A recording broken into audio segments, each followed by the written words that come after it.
Yeah, my name is Robyn Takeshita. I'm our school programs manager here at the Ocean Institute. So anything that involves kids coming to visit or field trips, I oversee. So the Ocean Institute is an ocean education nonprofit. We use the ocean as our classroom to inspire children to learn. The Ocean Institute was founded in 1977 by a man named Stan Cummings. It was originally the Orange County Marine Institute, and then its name changed, I believe, in the early 2000s to Ocean Institute.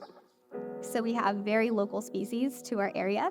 We really focus on the California coastline, so they can see things from like sharks and rays in our touch tanks to sea stars, learn about things that live maybe deeper in like the kelp forest from like calico bass and sand bass, and get to see some of our really cool artifacts also on display. So we have a couple different ecosystems along the California coastline. So we have our intertidal zone represented, we have our pelagics or open ocean represented, as well as things like rocky and sandy bottom, and as well as our kelp forest.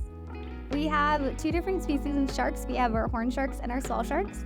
Our horn sharks are currently on display with our shovel-nosed guitarfish and our round rays, and they're available to the public to be like touched and stuff. Yeah, you can touch the sharks, which is pretty cool. During the summer, we run something called bioluminescence cruises. So we take our boat out at like 8 p.m. at night and go look at bioluminescent organisms. We also do whale watching. We do sails on the Spirit of Dana Point, our tall ship. We also do different educational programs throughout the year, and all of our public programming switches month by month, theme by theme. So this month is sustainability. So we're talking about how we could strive in the new year to be as sustainable as possible. I feel like every day here is a new adventure. So for example, last Thursday, we were all talking and hanging out, and we get a call from the boat, and they were like, hey, if you guys go out to the surf deck, if you look outside right now, you will see a pod of orcas. That was my first trip as a mate on the Sea Explorer, so I wasn't even a captain there yet. And we just pulled up, we were like, what are those? Those are like too big for dolphin. So they were kind of behaving like dolphin, coming out every once in a while, and they're like, they're not like baleen whales, it's not like a gray whale or anything.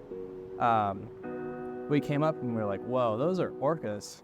And our dolphins and sea lions are here year round. We're actually trademarked the dolphin capital of the world. And there was one day we went out and there was a pod of like 1,000, maybe 2,000, maybe 3,000 dolphins. It was insane. It was like dolphins as far as the eye could see.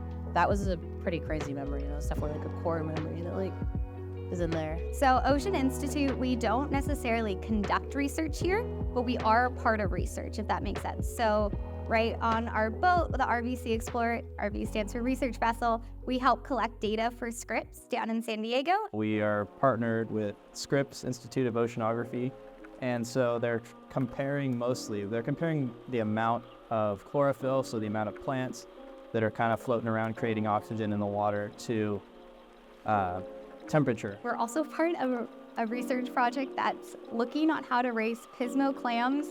So they figured out that like a taco holder sat the clams the ideal way in order for them to like be happy and keep growing here.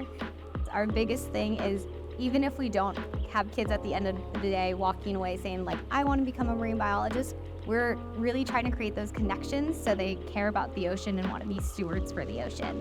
I think it's just really impactful to like have younger people and college students really care about it, especially since we're like the ones that become policymakers. I think we can all understand the need to want to safeguard the environment for future generations, because we enjoy it so much. With all of the fish that we have, we can eat and watch and snorkel and scuba dive, and all of the wonderful environments that we have right now. We want to make sure we can preserve those so others can enjoy them too, that come after us. I don't think it matters so much what the ocean can give for us necessarily. I just think as organisms on Earth, we should respect other organisms on Earth, whether they be on land, in the ocean. They have a right to life just as much as we do. We owe it to ourselves and the Earth to protect something that's just as much a part of us as we're a part of it. Yeah, so we're open to the public Saturdays and Sundays from 10 to 3. And then, of course, if we're doing any special offerings or like in the summer, we have occasional weekdays that we're also open as well.